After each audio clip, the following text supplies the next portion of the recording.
प्यारे बच्चों, क्लास 11 विषय इकोनॉमिक्स चैप्टर बाय चैप्टर हम लोग महत्वपूर्ण ऑब्जेक्टिव प्रश्नों को देख रहे थे। ग्रुप ए का हम लोगों ने सारा कंप्लीट कर लिया है।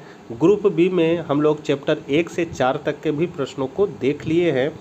इस वीडियो में हम लोग चैप्टर 5 से प्रश्नों को देखेंगे। इकोनॉमिक्स जो है वो आर्ट्स, साइंस, कॉमर्स तीनों के लिए एक ही है, केवल एग्जाम अलग अलग होगा। चैनल पर पहली बार है तो ज़रूर सब्सक्राइब कर ले और ज़रूरतमंदों को यह वीडियो ज़रूर शेयर करें। तो चलिए हम लोग आज कुछ नया सीखते हैं। आपका पहला क्वेश्चन है, देश में विशेष आर्थिक क्षेत्र SEZ मॉडल किस देश के मॉडल को ध्यान में रखकर अपनाया गया है? तो यहाँ आपका पहला का हो जाएगा सी, चीन को। दूसरा क्वेश्चन है, फेमा कब लागू हुआ? तो फेमा जो है वो आपका 1 जून 2000 को लागू हुआ। दूसरा का सी हो जाएगा। तीसरा है, विशेष आर्थिक क्षेत्र मॉडल 1 अप्रैल डैश से लागू किया गया। तो ये लागू किया गया था आपका 2000 को। तीसरा का डी हो जाएगा। चौथा है, सेज का क्या अर्थ है? तो सेज का अर्थ होता है विशेष आर्थिक क्षेत्र।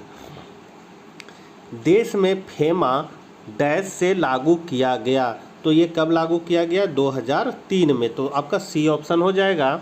छठा है, भारत में निर्यात आयात अनुपात लगभग डैश प्रतिशत है, तो वो है आपका 67%। सातवां है, विदेशी व्यापार नीति 2015 से 20 में भारत के विश्व निर्यात में हिस्सेदारी कितने प्रतिशत करने का लक्ष्य रखा गया है? तो ये लक्ष्य आपका जो है वो रखा गया है 3.5%। आठवां है, निम्न में से किस मद का निर्यात स्वतंत्रता से पूर्व नहीं होता था? तो यहाँ पर आपका आठवां का हो जाएगा इंजीनियरिंग। 9वां नंबर क्वेश्चन है, निम्न में कौन सा देश भारत का सबसे बड़ा व्यापारिक हिस्सेदार है? तो यहाँ हो जाएगा UAE। 10वां नंबर क्वेश्चन है, विश्व निर्यात में भारत का हिस्सा है? तो भारत का हिस्सा है 1.7%। विश्व आयात में भारत का हिस्सा है? तो वो है 2% से अधिक। कितना है? 2% से अधिक। 12 है, निम्न में से कौन सी श्रेणी का निर्यात भारत में सर्वाधिक होता है? तो यहाँ हो जाएगा हीरे जवाहरात। 13 नंबर क्वेश्चन है, शेष विश्व से आयात की जाने वाली वस्तुओं के घरेलू उत्पाद को प्रोत्साहित करके विदेशी विनिमय को बचाने की प्रक्रिया कहलाती है? तो वो प्रक्रिया कहलाती है आंतरिक दृष्टि रणनीति। घरेलू निर्यातों को प्रोत्साहित करके तथा अंतर्राष्ट्रीय बाजारों में घरेलू उद्योगों को अधिक प्रतियोगी बनाकर विदेशी विनिमय अर्जित करने की प्रक्रिया कहलाती है? तो वो कहलाएगी बाहरी दृष्टि रणनीति। बी ऑप्शन हो जाएगा। 15 है, एक देश द्वारा अन्य देशों को अपनी वस्तुओं एवं सेवाओं का निर्यात करना तथा अन्य देशों से वस्तुओं एवं सेवाओं का आयात करना कहलाता है? तो वो कहलाता है आपका व्यापार की दिशा। 16 है, स्वतंत्रता प्राप्ति के बाद कितने वर्षों में भारत का विदेशी व्यापार शेष अनुकूल दशा में रहा है? तो यहाँ हो जाएगा 2। 17 नंबर क्वेश्चन है, विश्व बैंक को किस अन्य नाम से जाना जाता है? तो वो जाना जाता है IBRD। 18 है, किसी देश के आयात एवं निर्यात के अंतर को कहते हैं? तो वो अंतर को हम लोग कहते हैं व्यापार संतुलन। ए ऑप्शन सही है। अब छठा चैप्टर है आपका भारत में आर्थिक सुधार। तो भारत में आर्थिक सुधारों का आरंभ किया गया, कब से किया गया? 1991 से। LPG का अर्थ है? तो LPG का अर्थ होता है उदारीकरण, निजीकरण, वैश्वीकरण। तो यहाँ हो जाएगा उपयुक्त सभी। डी ऑप्शन करेक्ट है। तीसरा है, उदारीकरण का दोष है? तो उदारीकरण का सबसे बड़ा दोष है एकाधिकार में वृद्धि। तो तीसरा का ए हो जाएगा। चौथा है, देश में नई आर्थिक नीति वर्ष डैश से लागू की गई, कब से? 1991 से।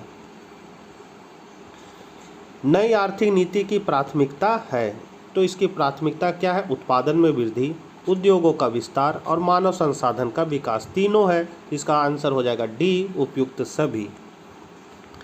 छठा है नई आर्थिक नीति 1991 को कहा जाता है, तो उसको हम लोग कहते हैं एस्टर्न नीति, बी ऑप्शन हो जाएगा। सातवां है भारत में आर्थिक सुधारों का प्रारंभ किया गया, ये क्वेश्चन बार बार आ रहा है 1991 में। आठवां है भारत के आर्थिक सुधारों के संदर्भ में एलपीजी का पूर्ण रूप बताएं, तो पूर्ण रूप अभी जस्ट इसके पहले हम लोग पढ़े थे उदारीकरण, निजीकरण, वैश्वीकरण, सी ऑप्शन हो जाएगा। नौवां है उदारीकरण के प्रतिकूल प्रभाव है, तो क्या है कृषि संकट, लघु उद्योगों पर प्रतिकूल प्रभाव और आपका है आय असमानता, तीनों है, इसलिए आपका डी ऑप्शन हो जाएगा उपयुक्त सभी। 10वां नंबर क्वेश्चन है एलपीजी नीति को डैश टर्न नीति का नाम दिया गया है, तो कौन टर्न, तो वी टर्न। नई आर्थिक नीति में किसे सम्मिलित किया गया, तो इसमें सम्मिलित किया गया है आपका उदारीकरण, निजीकरण, वैश्वीकरण, तीनों को, इसलिए उपयुक्त सभी हो जाएगा। वर्तमान में औद्योगिक लाइसेंसिंग की अनिवार्यता वाले उद्योग की संख्या है, तो उसकी संख्या कितनी है, 5। विश्व को एक बाजार के रूप में मानने का अर्थ है, तो उसको हम लोग वैश्वीकरण कहते हैं। विश्व व्यापार संगठन का गठन किया गया, तो इसका गठन हम लोग सभी जानते हैं 1995 में किया गया, विश्व व्यापार संगठन WTO।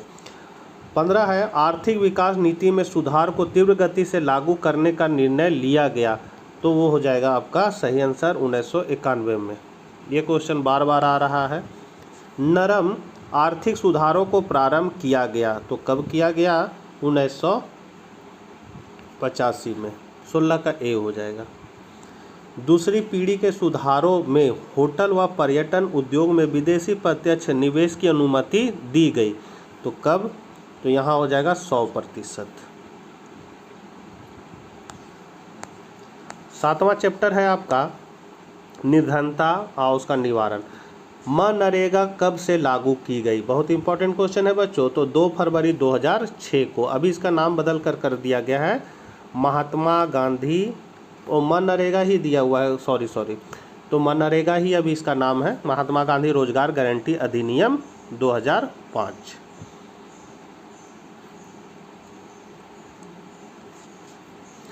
उसके बाद है जैसे ये अधिनियम बना था 2005 में, लेकिन इसको लागू की गई, तो लागू की गई थी 2 फरवरी 2006 को। दूसरा क्वेश्चन है निर्धनता रेखा से नीचे रहने वाले लोगों का अनुपात डैश से अधिक है, तो कब, कितना, तो भारत यहाँ हो जाएगा। तीसरा है भारत में किस व्यक्ति ने सर्वप्रथम निर्धनता रेखा की अवधारणा का प्रयोग किया, तो यहाँ आपका हो जाएगा दादा भाई नौरोजी ने। चौथा है ग्रामीण निर्धनों में सम्मिलित है, तो उसमें सम्मिलित क्या है, तो केवल भूमिहीन, केवल सीमांत किसान, केवल गरीब किसान, सभी सम्मिलित है, इसलिए इनमें सभी हो जाएगा।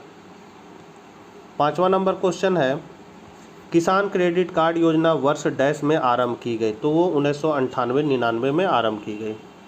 छठा है भारत में गरीबी का कारण है, तो उसका कारण क्या है, तो सीमित औद्योगिकरण, योग साहसी का अभाव, पूंजी निर्माण की नीची दर, तीनों कारण है, इसलिए उपयुक्त सभी हो जाएगा। 7वां है आपका डैश निर्धनता आय की असमानताओं को स्पष्ट करती है, तो यहाँ हो जाएगा सापेक्ष। 8वां है गरीबों की निरपेक्ष संख्या सर्वाधिक डैश राज्य में है, तो कौन राज्य में है, तो उत्तर प्रदेश। निर्धनता का दुष्चक्र किसने दिया, तो इसका दिया था रेगनर नर्सरे ने, ये भी बहुत इंपॉर्टेंट क्वेश्चन है बच्चों।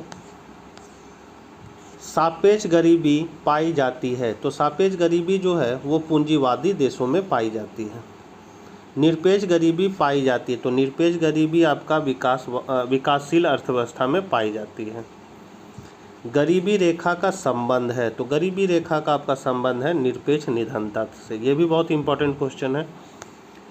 किस प्रकार की निर्धनता से आय की असमानता एवं वितरण का संबंध है, तो यहाँ हो जाएगा निरपेक्ष निर्धनता। निम्न में से कौन भारत का निर्धन राज्य है, तो यहाँ हो जाएगा आपका बिहार।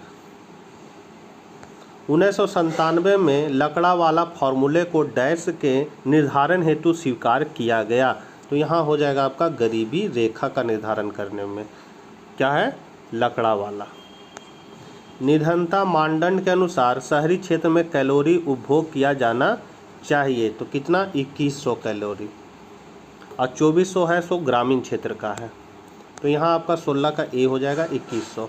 निर्धनता मानदंड के अनुसार ग्रामीण क्षेत्र में कैलोरी उपभोग किया जाना चाहिए, तो अभी हम जस्ट बताए थे ग्रामीण में 24 और शहरी में कितना 21। 18 है स्वर्ण जयंती शहरी रोजगार योजना प्रारंभ की गई, तो कब की गई, तो 1/12/1997 को। दीनदयाल उपाध्याय ग्रामीण कौशल योजना प्रारंभ की गई, तो वो किया गया था आपका 25 सितंबर 2014 को। और लास्ट क्वेश्चन है इस चैप्टर का, आय की असमानता एवं वितरण का संबंध किससे है, तो ये संबंध है आपका सापेक्ष निर्धनता से। तो बच्चों ये थे कुछ महत्वपूर्ण क्वेश्चन चैप्टर 5, 6, 7 से। मिलते हैं नेक्स्ट वीडियो के साथ, तब तक आज्ञा दीजिए, बाय बाय।